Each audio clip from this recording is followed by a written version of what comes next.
Quel type d'homme les femmes rêvent de rencontrer? Quelle qualité masculine se fait aujourd'hui de plus en plus rare et fait autant de dégâts chez les hommes que chez les femmes? Eh bien, c'est exactement ce que nous allons voir dans cette vidéo, cher ami. C'est parti!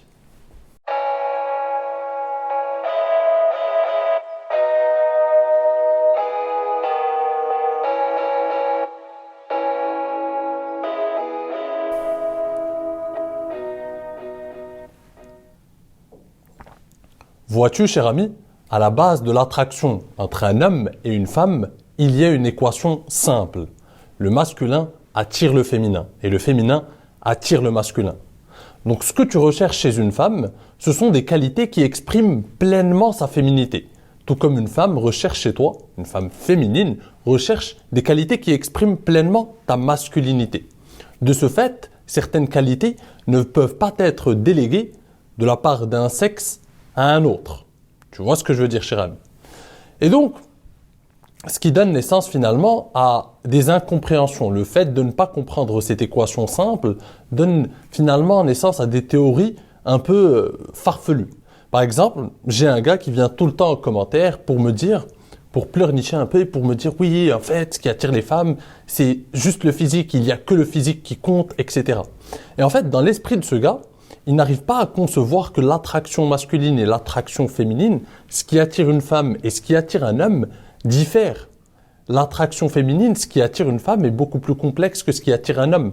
Un homme, généralement, va être attiré par un certain sens de la féminité et un physique. Dès lors que tu vois une belle femme, comme je te l'ai expliqué dans une précédente vidéo, nous, entre hommes, on se comprend. Une belle femme pour nous, ça sera une belle femme pour un pote à nous, ça sera une belle femme pour un gars de l'autre côté de l'Atlantique, et ainsi de suite. Une belle femme à Tokyo sera belle à New York, sera belle à Berlin, sera belle à Paris, et sera belle généralement à Casablanca. C'est ça le truc, c'est que la beauté féminine, les goûts entre hommes diffèrent peu. Quand une belle femme est belle, elle est belle, et elle attire la majorité des hommes.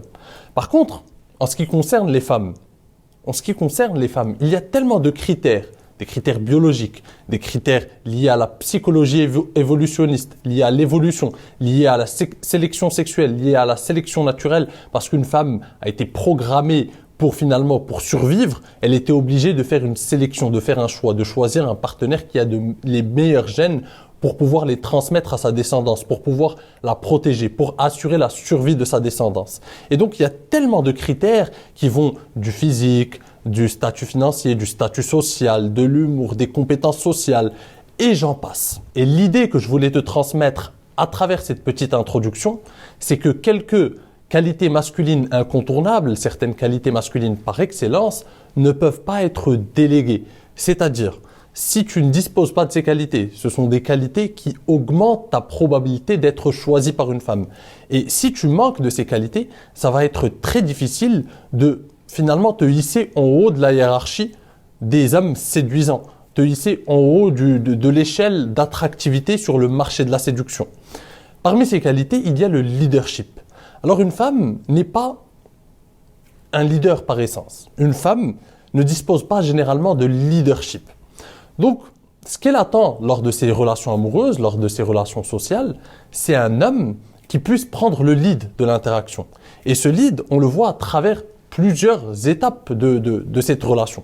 Par exemple, quand tu vas l'aborder, quand tu vas leader l'interaction lors du premier rendez-vous, quand tu vas prendre le lead, quand tu vas mettre une ambiance, quand tu vas finalement détendre l'atmosphère, quand tu vas briser la glace, quand tu vas la taquiner, elle va suivre ton énergie.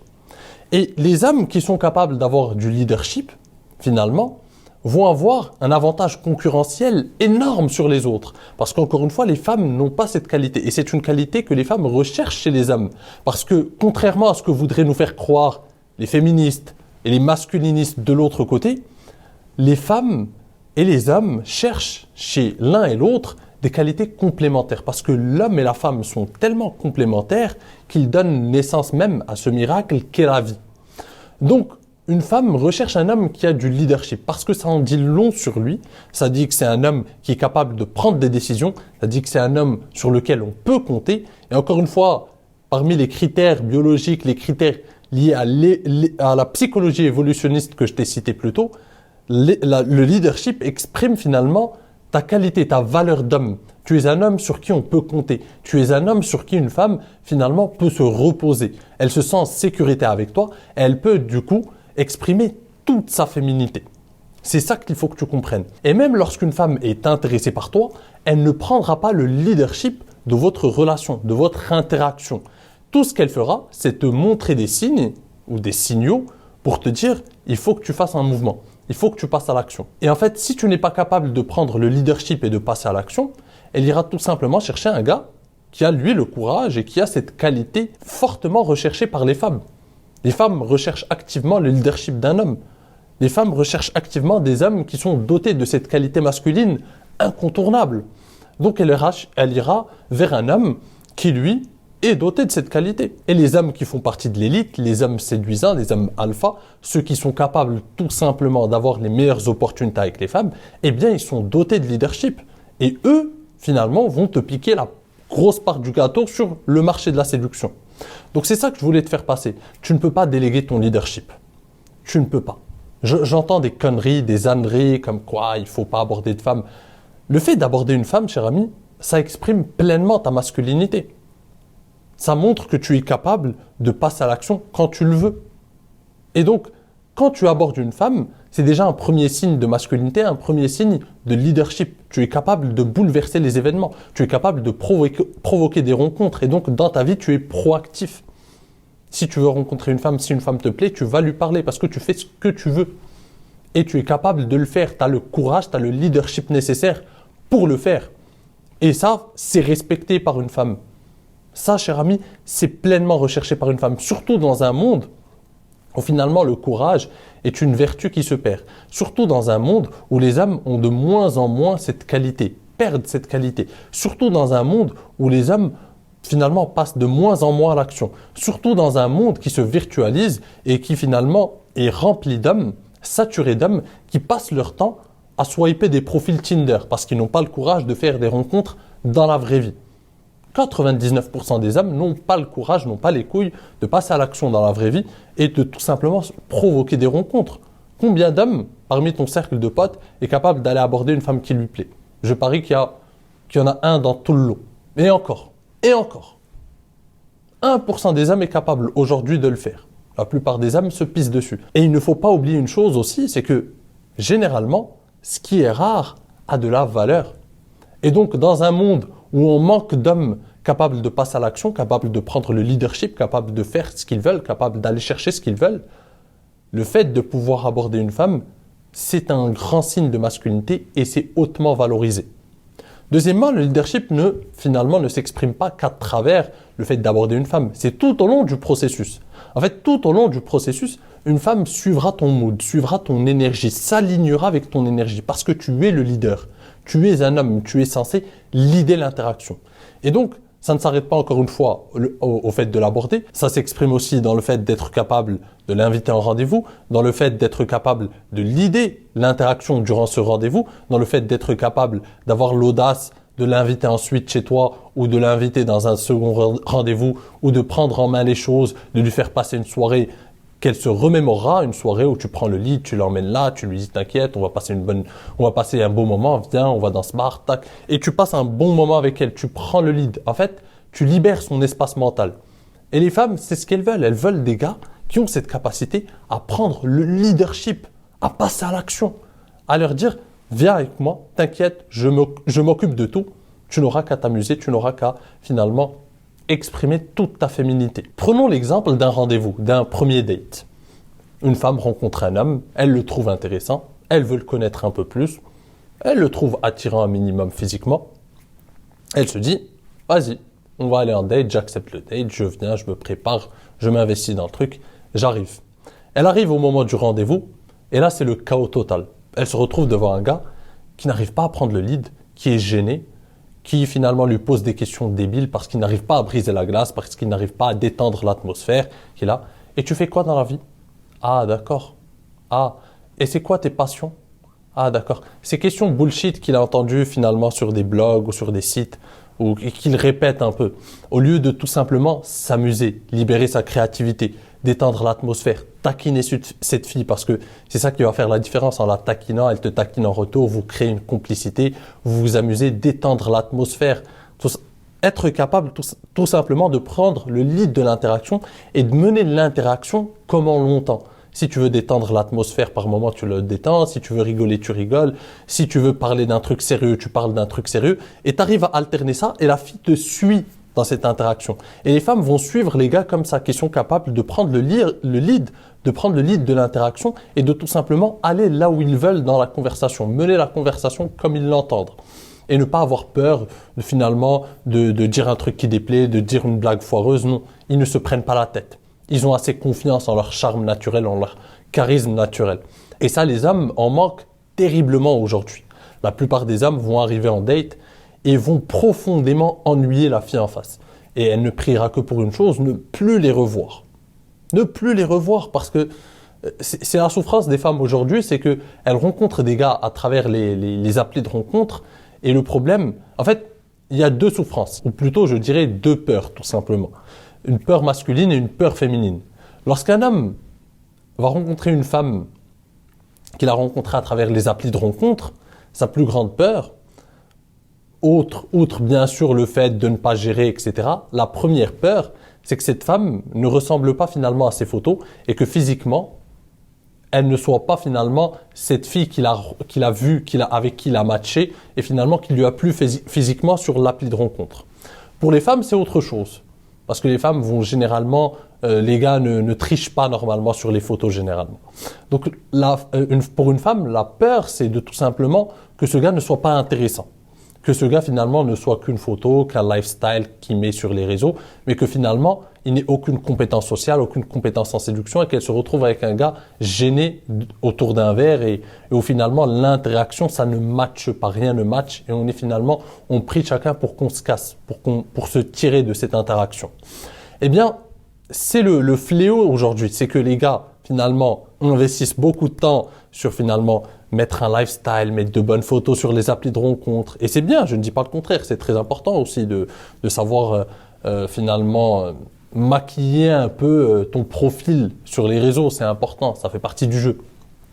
Mais si ensuite, dès qu'on te rencontre, tu es inintéressant, tu n'as pas travaillé tes compétences sociales, tes compétences en séduction, tu ne sais pas comment gérer l'interaction, tu as beau avoir maquillé le truc, ensuite, quand on te rencontre, une femme ne veut pas passer plus de temps avec toi. Une femme cherche à fuir l'interaction.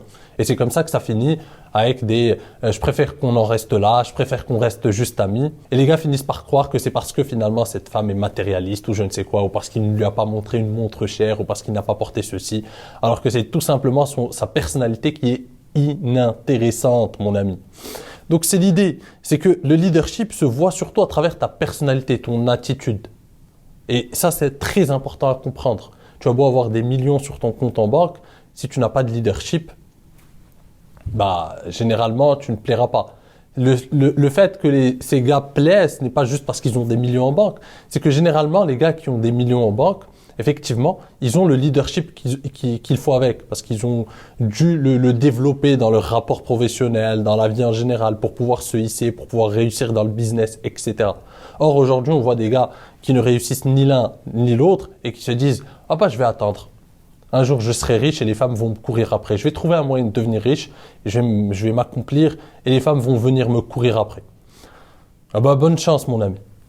Bref, c'était juste un petit message pour te dire que le leadership, cher ami, est une expression profonde de ta masculinité. Donc, si tu n'arrives pas à l'exprimer à travers toutes les étapes de tes interactions avec les femmes, à travers tes rapports avec les femmes en général, à travers ta vie sociale, si tu n'exprimes pas un leadership puissant, eh bien, tu vas vite être dépassé par des hommes qui, eux, en ont.